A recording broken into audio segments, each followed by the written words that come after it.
Hello everyone, आज मैं इस वीडियो में डिस्कस करने वाला हूं मल्टीपल इमेज फॉर्मेशन के बारे में। अगर आपके पास दो मिरर्स हैं, आपने उन दो मिरर्स को फॉर एग्जांपल किसी एंगल पे इंक्लाइन रखा है तो वो मल्टीपल इमेजेस फॉर्म करेंगे। अगर आपके पास दो मिरर्स है और वो दो मिरर्स अगर पैरेलल है, वो अगेन वहां पे मल्टीपल इमेजेस फॉर्म करेंगे। कहने का मतलब ये है कि दो मिरर्स की मदद से आप मल्टीपल इमेजेस फॉर्म कर सकते हो। अब आपके पास तीन मिरर्स भी हो सकते हैं, तो कहने का मतलब ये है कि वो भी मल्टीपल इमेजेस फॉर्म कर सकते हैं। तो यहां पर स्टार्टिंग में मैं बहुत ही सिंपल सा केस स्टार्ट करता हूं। लेट अस सपोज कि आपके पास दो मिरर्स हैं। ये प्लेन मिरर आपके पास यहां पर M1 है और ये प्लेन मिरर आपके पास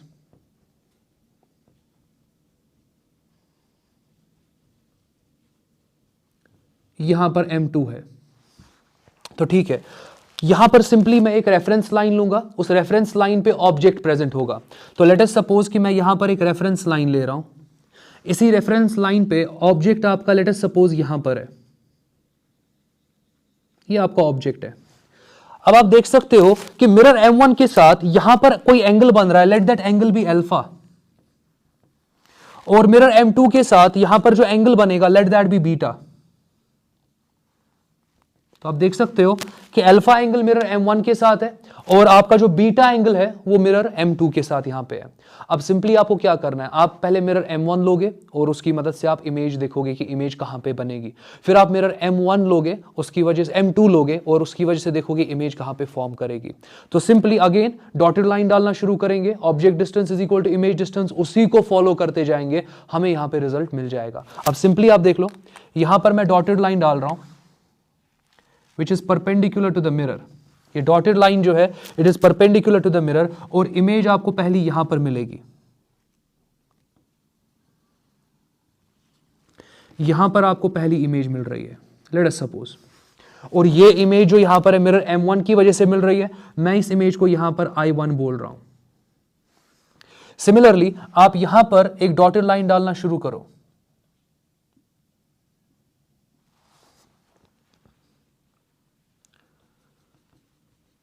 तो जब आप ये डॉटेड लाइन डाल रहे हो, object distance is equal to image distance, आपको इमेज यहां पर कहीं पे मिलेगी, आपको इमेज यहां पर कहीं पे मिलेगी। तो आप सिंपली देख सकते हो यहां पर आपको इमेज सिंपली मिल जाएगी। अब फर्दर देख लो, इस इमेज को यहां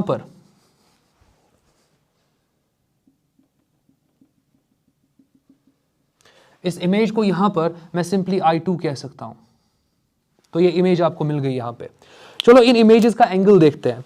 यहां पर ऑब्जेक्ट और मिरर के बीच का अल्फा एंगल है, तो ये एंगल भी जो आपके पास है ये अल्फा बन जाएगा।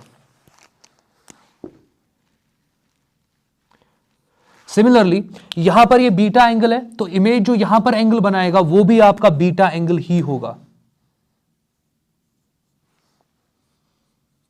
वो आपका बीटा एंगल यहां पर होगा। अब सिंपली क्या होगा, आप समझो इसको। ये ऑब्जेक्ट ये जो इमेज यहां पर I2 है, मैं यहां पे लिखूंगा भी, ये जो इमेज आपके पास यहां पर I2 है, ये इमेज I2 मिरर M1 के लिए ऑब्जेक्ट बन जाएगा। देख लो यहां तक तो अभी बहुत सिंपल था। अब थोड़ा सा आपको यहां पर थोड़ा सा आपको यहां पर कंसंट्रेट करके देखना होगा। और सिंपली यहां पर आप देख सकते हो कि जो I2 इमेज है ये बिहेव करेगा एज एन ऑब्जेक्ट, मगर किस मिरर के लिए, M1 के लिए। अच्छा, M2 के लिए क्यों नहीं करेगा ये एक्ट एज एन ऑब्जेक्ट? क्योंकि M2 का ये वाला साइड पॉलिश्ड है। आप पॉलिश साइड के सामने I2 इमेज देख रहे हो ना, तो ये जो I2 है एग्जैक्टली ये M2 मिरर के पॉलिश वाले साइड पे है, तो ये बिहेव नहीं कर सकता एज एन ऑब्जेक्ट। ऑब्जेक्ट को स्मूथ सरफेस के सामने रखना होता है हमें, तो ये चीज आप दिमाग में रखोगे। सो यहां पर आप देख सकते हो ये जो इमेज I2 है ये बिहेव करेगा एज एन ऑब्जेक्ट। क्या ये एक्चुअल ऑब्जेक्ट है? नहीं, ये वर्चुअल ऑब्जेक्ट है, ये वर्चुअल ऑब्जेक्ट है। और ये वर्चुअल ऑब्जेक्ट जो है ये एज एन ऑब्जेक्ट अब बिहेव करेगा मिरर M1 के लिए। अगेन आप डॉटेड लाइन डालना शुरू कर दो। अब देख लो मैं डॉटेड लाइन यहां पे ड्रॉ करता हूं।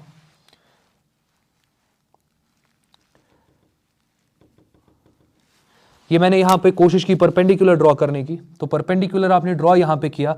आप देख सकते हो यहां से लेकर यहां तक जितना डिस्टेंस है उतना ही आप नीचे लोगे और समवट यहां पर आपको इमेज मिलेगी। यहां पर आपको इमेज मिलेगी और ये आपकी I3 इमेज है। जरा एंगल देखते हैं, जरा एंगल देखते हैं, ये वाला पार्ट इंपॉर्टेंट है। मैं फिर इसका भी एक ट्रिक दिखाऊंगा आपको, मगर अभी के लिए ये वाला पार्ट इंपॉर्टेंट है। जरा चेक कर लो, मिरर आप M2 ले रहे हो, मिरर आप M2 ले रहे हो, और इसका इसके सामने जो अब ऑब्जेक्ट इस वक्त है वो I2 है। मिरर M1 ले रहे हो, इसके सामने ऑब्जेक्ट आपके पास I2 है।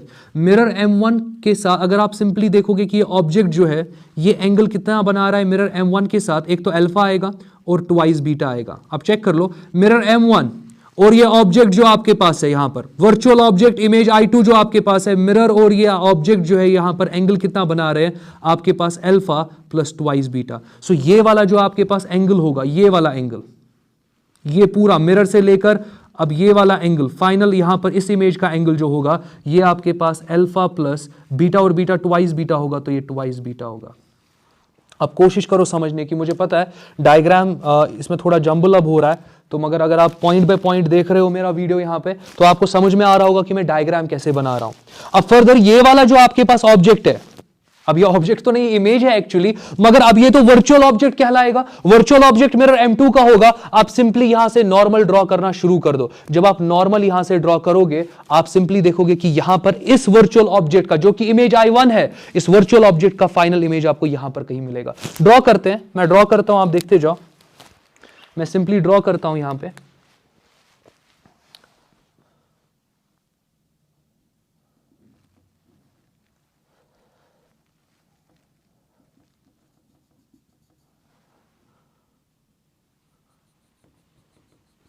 ठीक है, अब आप देख सकते हो यहां से लेकर यहां तक जितना डिस्टेंस है उतना ही आपको यहां से लेकर यहां तक का डिस्टेंस लेना होगा। तो ठीक है, ये आपके पास I4 आ जाएगा। अच्छा जरा आप ये देख लो, यहां पर इस वक्त आपका मिरर M2 है ना, ऑब्जेक्ट है आपके पास I1, मिरर M2 है, ऑब्जेक्ट I1 है। जरा ये एंगल देखते हैं इनके बीच का कितना है। मिरर M2 और ऑब्जेक्ट I1 के बीच का एंगल जरा देख लो, ये आपके पास अल्फा प्लस बीटा है, कहने का मतलब बीटा प्लस ट्वाइस अल्फा। तो अगर आप यहां पर देखोगे आपके पास यहां पर जो यहां पर इमेज आपको मिल रही है,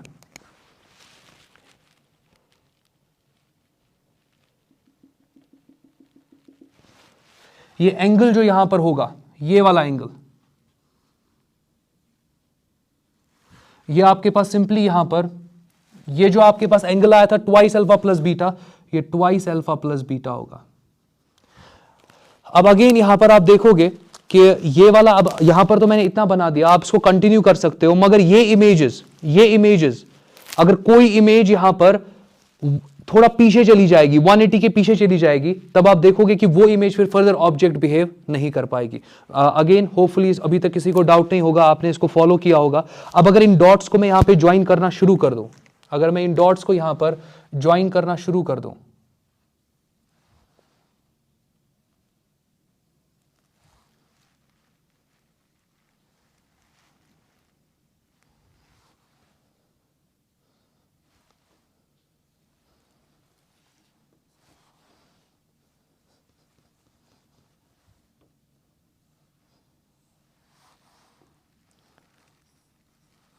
तो आप देख सकते हो यहां पर समवट एक सर्कल पे ये सारी इमेजेस लाई कर रही है। तो मैं बोल सकता हूं कि जो मल्टीपल इमेजेस फॉर्म हो रही है उसका जो लोकस है आपका वो सर्कल है। तो लोकस जो यहां पर आपके पास है वो सर्कल है। आपके इस सर्कल पे सारी इमेजेस लाई कर रही है। और अगेन इमेज I1 कितना एंगल बना रही है, अल्फा। इमेज I2 कितना एंगल बना रही है, बीटा। इमेज I3 कितना एंगल बना रही है, अल्फा प्लस 2 बीटा। और इसके बाद आपके पास यहां पर इमेज I4 जो है वो कितना एंगल बना रही है, ट्वाइस अल्फा प्लस बीटा। अभी थोड़ा मुश्किल लग रहा होगा, मुझे पता है, 100% मुझे पता है, मगर होपफुली आपको पहले डायग्राम समझ में आया होगा मैंने डायग्राम कैसे बनाया। अभी तक के डिस्कशन तक होपफुली आपको समझ में आया होगा कि मैंने डायग्राम किस तरीके से बनाया। आपको यह समझ में आया होगा कि लोकस जो यहां पर बनने वाला है आपकी मल्टीपल इमेजेस का, वो एक सर्कल बनने वाला है। तो ये वाला पॉइंट भी आपको समझ में आया होगा। अब तीसरा पॉइंट एंगल की बात है। यहां पे आप सिंपली एक बार और देख लो, इमेज I1 अल्फा एंगल बना रहा है, इमेज I2 यहां पर बीटा एंगल बना रहा है। ये तो सिंपल था। फिर जब मैंने यहां पर इमेज I2 को एज ऑब्जेक्ट लिया, ये ऑब्जेक्ट बना किसके लिए, मिरर M1 के लिए। जरा देख लो कि I2 और M1 के बीच का एंगल कितना होगा। ये है, आप देख लो I2 और M1 के बीच का angle twice beta plus alpha होगा। तो जो आपको यहां पर इमेज मिलेगी इसकी, इस वाले I2 की जो फर्दर इमेज मिलेगी वो I3 है ना। सो I3 अगर आप देखोगे अब मिरर 1 के साथ कितना एंगल बना रहा है, अल्फा प्लस ट्वाइस बीटा। अब ये जो आपके पास ये एंगल्स है ये 180 को एक्सीड नहीं करने चाहिए। अगर यहां पर ट्वाइस अल्फा प्लस बीटा मैंने लिया या मैंने अल्फा प्लस ट्वाइस बीटा लिया, अगर ये एक्सीड करेंगे ना ये एंगल्स 180 को, आप देखोगे कि आपकी इमेज जो है वो एक ऐसी पोजीशन लेगी, वो इमेज ना ऑब्जेक्ट बन पाएगी मिरर M1 के लिए, ना वो वहां पर ऑब्जेक्ट बन पाएगी मिरर M2 के लिए। इस पॉइंट को एक बार और सुन लो। मैं आपको यह कह रहा था कि आप देख सकते हो कि एंगल बढ़ रहा है। पहली इमेज जो आपके पास I1 थी उसका छोटा एंगल था, I2 का भी छोटा एंगल था, मगर I2 को जब आपने एज ऑब्जेक्ट लिया, इसकी जब आपने इमेज बनाई, एंगल बढ़ने लगा, एंगल बन गया अल्फा प्लस 2 बीटा। मैं इसका ट्रिक भी दिखाऊंगा, कोई इशू है नहीं। इसी तरीके से जो आपके पास I4 है, अगर आप वहां पर देखोगे इसका जो एंगल है वो ट्वाइस अल्फा प्लस बीटा बन गया, एंगल बढ़ने लग रहा है ना। अब ये एंगल अगर 180 को एक्सीड करेगा, आप देखोगे कि आपकी जो इमेज होगी, इमेज जो है वो एक ऐसी लोकेशन पे पहुंचेगी। अभी ये इमेज यहां पर है ना और आपके पास एंगल ये बन गया, तो अगर आपका एंगल 180 से एक्सीड कर जाएगा तो आप देखोगे इमेज एक ऐसी लोकेशन पे पहुंच जाएगी, इमेज एक ऐसी लोकेशन पे पहुंच जाएगी जहां पर वो इमेज न मिरर M1 के लिए ऑब्जेक्ट एक्ट करेगी, न वो मिरर M2 के लिए एज एन ऑब्जेक्ट एक्ट करेगी। मतलब वो किसी भी मिरर के लिए एज एन ऑब्जेक्ट एक्ट नहीं कर पाएंगी। यहां पर इस डायग्राम में आप देख रहे हो आपकी जो इमेजेस है वो एज ऑब्जेक्ट्स यहां पर एक्ट कर रही है और वही आपका वर्चुअल ऑब्जेक्ट बन जाता है, जो हमने पहले भी पढ़ा था। अब यहां पर अगेन मैं यहां से ऐसे दिखाता हूं आपको। आपके पास अगर मैं मिरर M1 की बात करूं, ये अल्फा एंगल बना रहा था, ठीक है, मैं अल्फा लिख रहा हूं। अब देखो कैसे निकालना होता है, और मैं इसमें एक थोड़ा सा एग्जांपल भी दिखाऊंगा आपको। आपका जो यहां पे मिरर M1 है ये अल्फा एंगल बना रहा है, तो ठीक है, इसने अल्फा एंगल बना दिया। मिरर M2 का जो पहला इमेज है वो कितना एंगल बना रहा है, वो बीटा एंगल बना रहा है। तो यहां पर आपकी इमेज I1 है, ये बिल्कुल सही। और जो इमेज I2 है आप देख सकते हो कि वो वहां पर बीटा एंगल बना रहा है। तो अभी तक तो मुश्किल है नहीं कहीं पे। आप सिंपली यहां पर क्रॉस मेथड यूज करते हो। कहने का मतलब यह है कि मिरर के बीच का कितना एंगल है, मिरर के बीच अल्फा प्लस बीटा एंगल है ना, तो मिरर के बीच अल्फा प्लस बीटा है, एक क्रॉस लगा दो। मिरर के बीच कितना एंगल है, अल्फा प्लस बीटा। मिरर के बीच का एंगल अल्फा प्लस बीटा लिख दिया, हमेशा यही रहेगा, चेंज मत होगा। So again image I1 alpha बना रहा है angle, image I2 beta angle बना रहा है, और आप देख सकते हो कि मिरर के बीच का एंगल अल्फा प्लस बीटा है। अब देखते जाओ, अल्फा प्लस बीटा को बीटा ऐड करो, ये बनेगा alpha plus twice beta. Simple, मुश्किल कुछ भी नहीं है। आप सिंपली अल्फा प्लस बीटा को बीटा ऐड करो, ये आपका अल्फा प्लस ट्वाइस बीटा बन जाएगा। तो इसमें डाउट नहीं रहना चाहिए आपको। सिमिलरली अगर ये आपके पास अल्फा है, अल्फा को अल्फा प्लस बीटा करो, ये ट्वाइस अल्फा प्लस बीटा बन जाएगा। अच्छा, समझने की कोशिश करो, alpha plus 2 beta, alpha plus 2 beta I3 का एंगल है ना। I1 के नीचे कौन सी इमेज है, I3 है ना। I1 के नीचे कौन सी इमेज है, I3 है ना। सो आप देख सकते हो कि I3 आ जाएगा। तो ये मिरर M1 के साइड वाली इमेजेस है, ये मिरर M1 के नीचे नीचे इमेजेस बन रही है। तो यहां से आपके पास ट्वाइस अल्फा प्लस बीटा है, आप चेक कर लो, twice alpha plus beta, twice alpha plus beta, ये मिरर M2 के साइड का इमेज है ना। I2 भी मिरर M2 के साइड का इमेज है ना। सो I2 जो है ये M2 साइड का इमेज है, और यहां पर आपके पास ये वाला ट्वाइस अल्फा प्लस बीटा, यहां पर सिंपली आपको क्या मिल जाएगा, यहां पर आपको I4 मिल जाएगा। इसी तरीके से आप अगेन क्रॉस कर सकते हो। जब आप अगेन क्रॉस करोगे, आपको करना कुछ नहीं है, जब आप क्रॉस करोगे तो आपको अगेन यहां पर अल्फा प्लस बीटा ही लिखना पड़ेगा, अल्फा प्लस बीटा ही लिख दोगे। तो यहां पर अगली इमेज का आपके पास जो एंगल आ जाएगा, that will be simply 3 times alpha plus 2 times beta. Add करना है ना। आप देख लो यहां पर अल्फा प्लस बीटा को बीटा ऐड किया तो बन गया alpha plus 2 beta. Twice alpha plus beta को अल्फा प्लस बीटा ऐड किया, अल्फा और 2 अल्फा 3 अल्फा आ गया, बीटा और बीटा ऐड होके 2 बीटा आ गया। सिमिलरली अगर आप यहां से आओगे फ्लो के साथ, आप देखो यहां पर अल्फा प्लस अल्फा 2 अल्फा आ जाएगा, और ट्वाइस बीटा प्लस बीटा आपके पास 3 टाइम्स बीटा आ जाएगा। इमेज I4 है, ये इमेज I5 होगी, ये इमेज I6 होगी। तो इस तरीके से आप कंटिन्यू कर सकते हो। अब लेट अस सपोज मैं 2 मिरर्स लेता हूं। देख लो एक एग्जांपल पे जाते हैं। लेट अस सपोज मैं 2 मिरर्स ले रहा हूं, और ये 2 मिरर्स यहां पर 90 डिग्री पर है।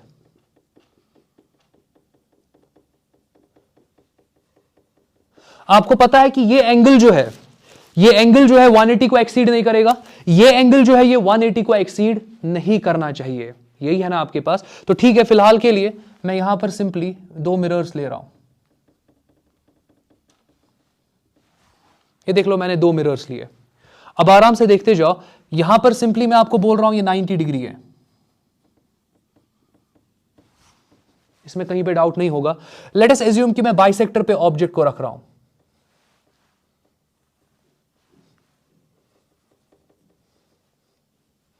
ये आपका 45 डिग्री आ जाएगा और ये आपका 45 डिग्री आ जाएगा, तो ऐसा कुछ आपके पास हो जाएगा। अब सिंपली देख लो आप, यहां पर आपका अल्फा भी 45, बीटा भी 45 है, तो अल्फा भी आपका 45 है, बीटा भी आपका 45 है।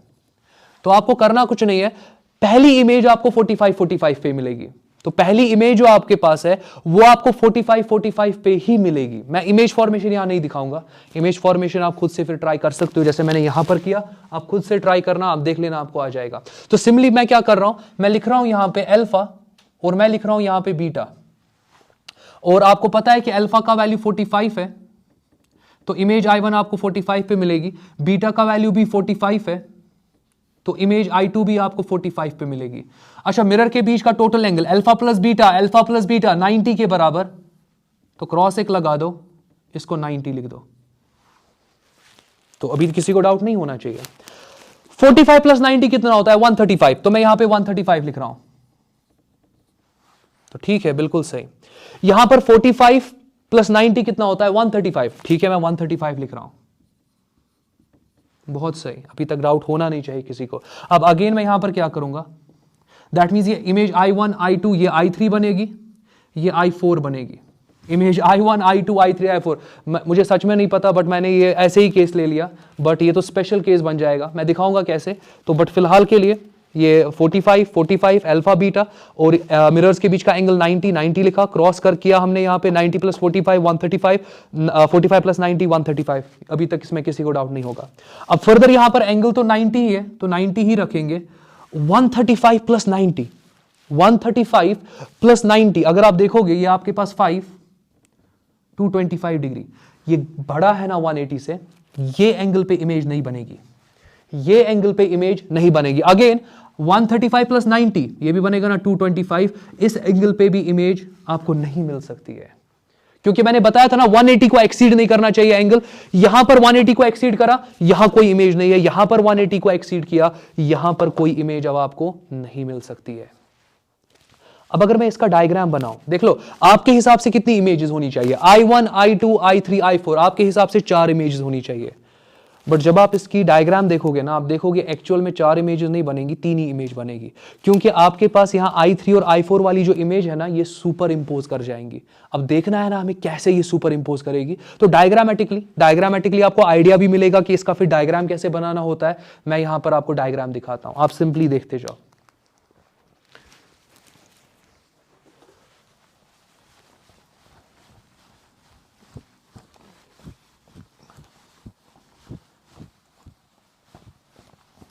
तो आप सिंपली देखते जाओ। यहां पर अगेन मैं 90 डिग्री पे 2 मिरर्स लेने वाला हूं। सो 90 डिग्री पे 2 मिरर्स है आपके पास, तो ये आपके पास 90 डिग्री पे 2 मिरर्स है। ये M1 है और ये आपके पास यहां पर M2 होगा।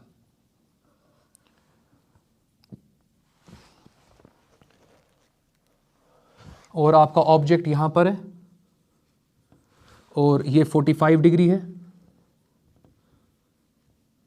और ये भी 45 डिग्री है। तो यहां तक आपको डाउट नहीं होगा। तो इमेज बनाना शुरू करते हैं। देख लो यहां पर मैं सिंपली एक नॉर्मल ड्रॉ कर रहा हूं और यहां से भी मैं सिंपली एक नॉर्मल ड्रॉ कर रहा हूं।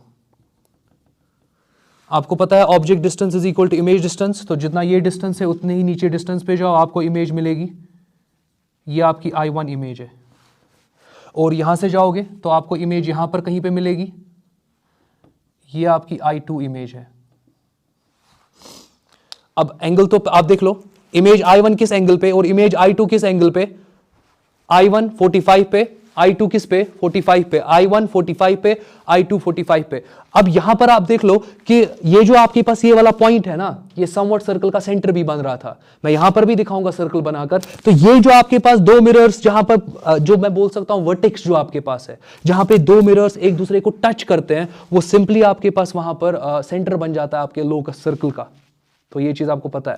अब यहां पर फिलहाल के लिए मैं यहां पर 45 डिग्री दिखाना चाहता हूं। तो I1 45 बना रहा है, आप देख लो ये 45 डिग्री एंगल बना रहा है, यहां पर 45 डिग्री एंगल बन रहा है। इसी तरीके से I2 भी 45 बना रहा है, ये देख लो I2 भी 45 डिग्री बना रहा है।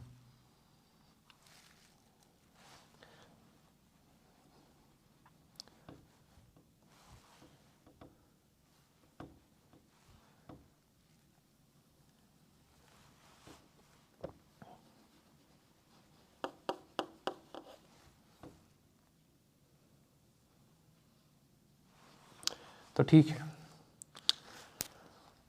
जब इमेज आप सही से बनाओगे तो आप देखोगे खुद से कि ये आपको खुद समझ में आएगा मैं रब क्यों कर रहा हूं, क्योंकि ये पूरा एंगल 180 बनने वाला है। तो इसलिए मैंने क्या किया, ये एक लाइन आपको लगनी चाहिए थी, तो थोड़ी टेढ़ी बन रही थी, मैंने रब कर दिया। आप देख लो, आप फिलहाल के लिए ये आपके पास इमेज I2 है और ये इमेज I2 भी यहां पर कितना एंगल बना रहा है, 45 डिग्री बना रहा है। तो ठीक है, बिल्कुल सही, अभी तक कहीं पे डाउट नहीं है। इमेज I3 कहां पे मिलेगी और इमेज I4 कहां पे मिलेगी, 135 और 135। तो ठीक है, अब आप अगर इसको ले रहे हो एज एन ऑब्जेक्ट, इसको आप एज एन ऑब्जेक्ट ले रहे हो, तो आप सिंपली देख सकते हो कि अगर आपके पास ये ऑब्जेक्ट है, इसका इमेज कहां पे बनाओगे। अब ये वाला पार्ट इंटरेस्टिंग है, ये वाला पार्ट बहुत ज्यादा इंटरेस्टिंग है। देख लो, मुझे इमेज बनानी है ना I2 की, तो आप देख लो मैं कैसे करने वाला हूं, आप भी फिर ऐसे ट्राई किया करो। अगेन ऑप्टिक्स मुश्किल आप खुद बनाते हो, क्योंकि जब मैं बोलूंगा, अगर मैं आपको ये बताऊं कि I2 का जरा इमेज बनाओ, I2 को एज एन ऑब्जेक्ट लो, आप इमेज बनाओ, आप सोचोगे रेज कहां से डालें, कैसे, क्या क्या होगा। यहां पे करना कुछ नहीं है आपको, मैंने आपको पहले ही बताया था कि आप प्लेन मिरर को एक्सटेंड कर सकते हो दोनों साइड से, मैंने पहले ही बात की है उसके बारे में। तो मैं कुछ नहीं करूंगा, मैं प्लेन मिरर को यहां एक्सटेंड कर दूंगा, मैं प्लेन मिरर को यहां पर भी एक्सटेंड कर दूंगा, इसमें कोई इश्यू नहीं है। अब सिंपली आप देख लो कि यहां पर अगर इमेज I2 यहां पर है, ये इमेज I2 है, आपको पता है ये इमेज I2 है, और ये अब ऑब्जेक्ट बिहेव कर रहा है मिरर M1 के लिए, ये ऑब्जेक्ट बिहेव कर रहा है मिरर M1 के लिए, मिरर M1 के लिए ऑब्जेक्ट बिहेव कर रहा है। तो अगर ये ऑब्जेक्ट अब है ना वर्चुअल ऑब्जेक्ट, इसका इमेज यहां पे होगा ना कहीं पे, तो ठीक है आप इमेज बनाओ। आप एक डॉटेड लाइन शुरू करो डालना perpendicular to this extended mirror, और ये डिस्टेंस आपकी बराबर आ जाएगी। ये इमेज क्या बन जाएगी, ये इमेज आपकी I3 बन जाएगी। ठीक है, I3 बन गई, मगर आप I1 का भी तो इमेज बनाना चाहते हो ना। अब आप देख लो I1 का इमेज, I1 के लिए, I1 ऑब्जेक्ट है, इसके लिए मिरर कौन सा है, M2। I1 आपका वर्चुअल ऑब्जेक्ट है, इस वर्चुअल ऑब्जेक्ट का मिरर M1 नहीं हो सकता, इस वर्चुअल ऑब्जेक्ट का मिरर M2 हो सकता है। M2 को मैंने एक्सटेंड किया, आप I2 से डैश लाइन डालना शुरू करो, डॉटेड लाइन डालना शुरू करो। Object distance is equal to image distance, आप देखोगे I4 आपको I3 पे सुपर इंपोज होकर मिलेगी। तो कहने का मतलब ये है, आप समझो इसको, ये तो ऑब्जेक्ट है, इमेजेस मगर 1 2 और 3, आपको ये तो दो इमेजेस नहीं, मगर ये सुपर इंपोज हो रही है ना, आपको एक ही दिखेगी, आपको एक ही इमेज दिखेगी। ये टॉपिक बहुत इंटरेस्टिंग है, ये बहुत इंटरेस्टिंग है। आप इस पे फर्दर कुछ क्वेश्चंस देखो, खुद से डायग्राम्स बनाओ, फिर आपको फील आएगा। आप सिर्फ मेरा वीडियो देखोगे ऐसे नहीं होगा। हाँ, आप एक बार वीडियो देख लो, उसके बाद और एक बार वीडियो देख लो, और फिर खुद भी जहां जहां पर आप ये डायग्राम्स देख रहे हो वहां पॉज करो, फिर खुद से डायग्राम बनाओ, आपको सच में फील आ जाएगा इन डायग्राम्स का। तो अगेन आप देख सकते हो कि यहां पर आपके पास ये I2 और I3 क्या कर रहे हैं, सुपर इंपोज। इस वाले केस में अगर total number of images formed की बात करोगे 1 2 और 3, ये दो इमेजेस नहीं है, ये एक ही इमेज है। तो यहां पर दोनों का एंगल सेम था ना, 135, तो ये दोनों इमेजेस जो है ये सुपर इंपोज करती है। ये यहां पर दोनों इमेजेस जो है ये सुपर इंपोज होती है।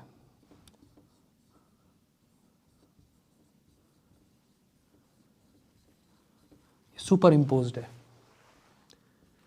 तो होपफुली अभी तक किसी को डाउट नहीं होगा। अगेन अगर मैं यहां पर अब ड्रॉ करूं, तो आप सिंपली यहां पर लोकस ड्रॉ कर सकते हो।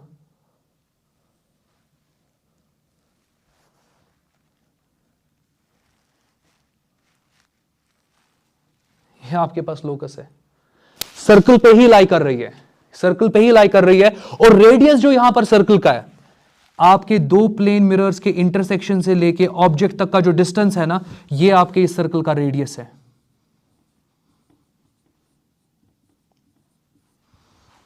तो ये आप देख सकते हो कि मैंने मल्टीपल इमेज फॉर्मेशन के बारे में बात की, कैसे मल्टीपल इमेजेस फॉर्म होती है आपकी। अब यहीं पर अगर फॉर एग्जांपल आपको डायरेक्ट क्वेश्चन पूछा जाएगा, यही देख लो आपको 90 का क्वेश्चन आ जाता, अब आप डायग्राम मत बनाओगे, फिर ये फील मत लाओगे, देख लो जी ये वाला जो पार्ट है ये सुपर इंपोज कर रहा है। तो हमारे पास एक फॉर्मूला भी है, उस फॉर्मूला को जब आप यूज करते हो आप निकाल सकते हो कि टोटल नंबर ऑफ इमेजेस आपका मिरर कितनी फॉर्म कर रहा है, रादर दो mirrors total number of images कितने फॉर्म कर रहे हैं वो आप सिंपली निकाल सकते हो। मैं वो फॉर्मूला यहां पे स्टेट करूंगा और उसी के साथ मैं आज के वीडियो को कंक्लूड करूंगा। उसी के साथ आपका पूरा प्लेन मिरर खत्म यहां पर होता है, पूरा प्लेन मिरर आपका यहां खत्म होता है। अब आप अगेन जो दो पैरेलल मिरर्स है ना, वो आप खुद से केस कर लेना, उतना कुछ है नहीं वो। 100% अगर आपने ये चीजें समझी है आप उसको तो बहुत जल्दी कर दोगे। इवन आप ट्राई कर लेना, अगर एक मिरर आप ऐसे लोगे और दूसरा मिरर आप ऐसे लोगे, इस क्वेश्चन को आप ट्राई कर लेना कि ये कितनी इमेजेस फॉर्म करेगा।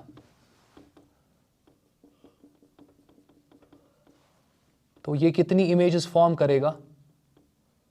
ये तो यहां पर दोनों मिरर्स यहां पर ज्वाइंट नहीं है, यहां पर दोनों मिरर्स के जो एंड्स थे वो ज्वाइन हो रहे थे, मगर यहां पर दोनों एंड्स कांटेक्ट में नहीं है, यहां पर वर्टेक्स कोई फॉर्म हो नहीं रहा है। ये मिरर M1 है आपके पास, ये मिरर M2 है आपके पास। टोटल इमेजेस कितनी फॉर्म होंगी आप इसको खुद से देख कर ट्राई कर लेना। तो यहाँ पर अब मुझे फॉर्मूला के बारे में बात करनी है। मैं सिंपली 5 मिनट्स और आपके लूँगा इस वीडियो में और उसके बाद मैं कंक्लूड करूँगा इस वीडियो को। देख लो,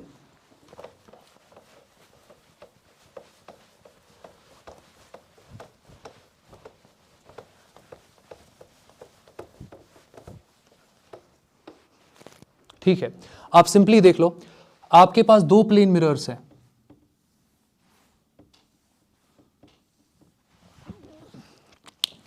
और इनके बीच का एंगल आपके पास थीटा है। तो पहला केस 1,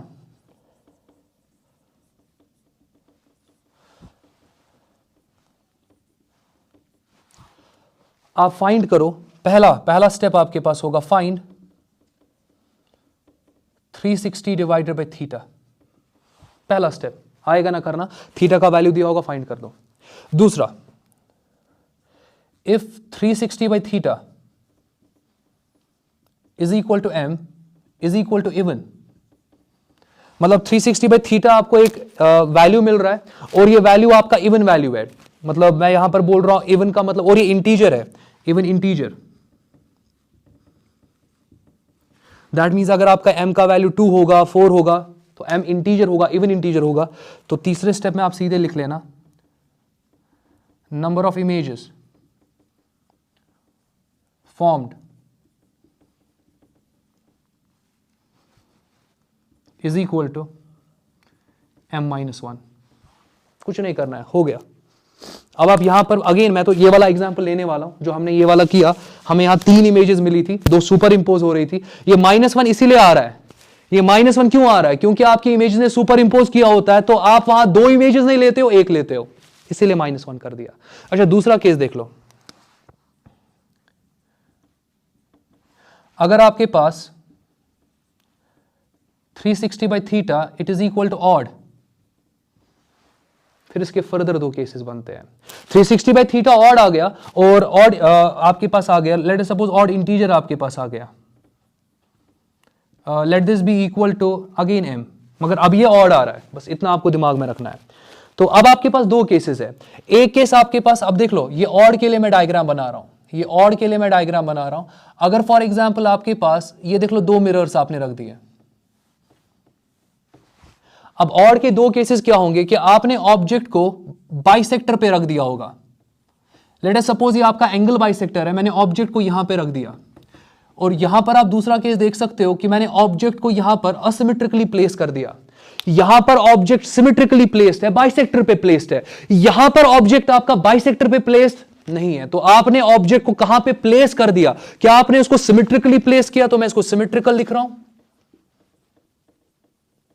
क्या आपने इसको असिमेट्रिकली प्लेस किया? तो मैं असिमेट्रिकल लिख रहा हूं। अगर आपने सिमेट्रिकली प्लेस किया होगा ना, सिमेट्रिकली, तो दूसरा लिख रहा हूं मैं, अगर आपने सिमेट्रिकली प्लेस किया होगा तो number of images it is equal to m-1, और अगर आपने यहां पर असिमेट्रिकली प्लेस किया होगा तो नंबर ऑफ इमेजेस वो m आएगा। तो अगर आपके पास 360/θ इवन इंटीजर, अगर इवन इंटीजर है तो आपके पास नंबर ऑफ इमेजेस m-1। अगर आपके पास 360/θ ऑड इंटीजर, अगर ये ऑड इंटीजर आपके पास आ रहा है, आपको फिर देखना होगा क्या आपने ऑब्जेक्ट को सिमेट्रिकली प्लेस किया है बाइसेक्टर पे, कि आपने ऑब्जेक्ट को असिमेट्रिकली प्लेस किया है। अगर आपने यहां पर ऑब्जेक्ट को सिमेट्रिकली प्लेस किया है, नंबर ऑफ इमेजेस होंगी m-1। सिमेट्रिकली प्लेस किया है ना, सिमेट्री की वजह से दो इमेजेस क्या करेंगी, सुपर इंपोज, तो दो इमेजेस की जगह पर आपको एक ही लेना पड़ेगा, -1 इसीलिए ले रहा हूं।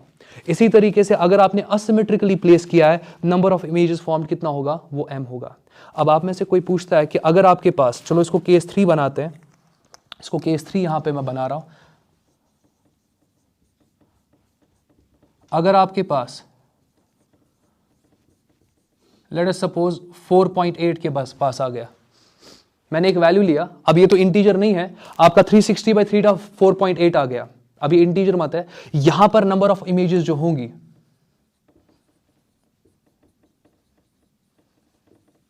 वो 4 होंगी।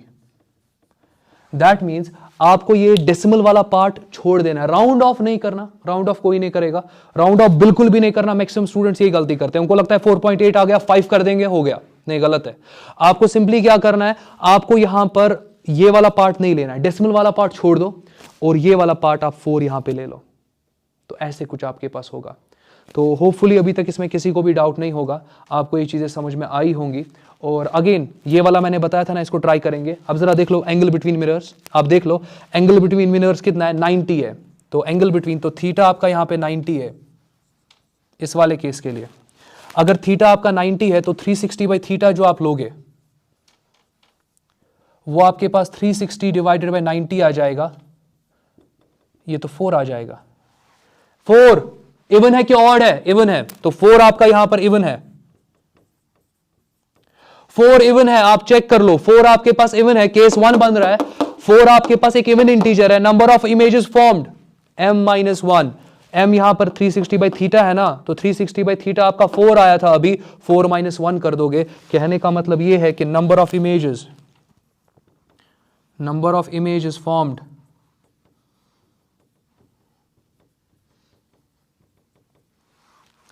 It is equal to 4 - 1 which is equal to 3। ये -1 क्यों कर दिया, क्योंकि यहां दो इमेजेस सुपर इंपोज हो रही थी, तीन ही इमेजेस तो आ रही है, I2 I1 और ये वाली इमेज, दो इमेजेस सुपर इंपोज होकर एक ही इमेज देती है, दो इमेजेस नहीं देती है। तो ये आपका पूरा डिस्कशन था मल्टीपल इमेज फॉर्मेशन का, होपफुली मैंने अच्छे से यहां पर कवर किया होगा। और मुझे पूरा कॉन्फिडेंस है कि अगर आपने मेरे वीडियो को पूरा कंसंट्रेशन के साथ देखा होगा, आइसोलेशन में देखा होगा, जहां पर आप डिस्टर्ब नहीं हो रहे हो, तो आपको तो पूरा समझ में आ ही जाएगा, उतना मुश्किल है नहीं है। और अगेन मैंने आपको दिखाया कि लोकस वगैरह के बारे में बात की। आपका क्वेश्चन आ सकता है कि मल्टीपल इमेजेस जब फॉर्म हो जाती है इंक्लाइन मिरर्स की वजह से, तो वहां पर लोकस क्या बनता है इमेजेस का, वहां पर आपके पास पाथ क्या होता है जिसपे इमेजेस आ जाती है, सर्कुलर पाथ होता है। तो आज के लिए इतना काफी है, होपफुली किसी को कहीं पे डाउट नहीं होगा, किसी को कहीं पे भी डाउट होगा आप कमेंट सेक्शन में कमेंट कर सकते हो। आज के लिए इतना काफी है।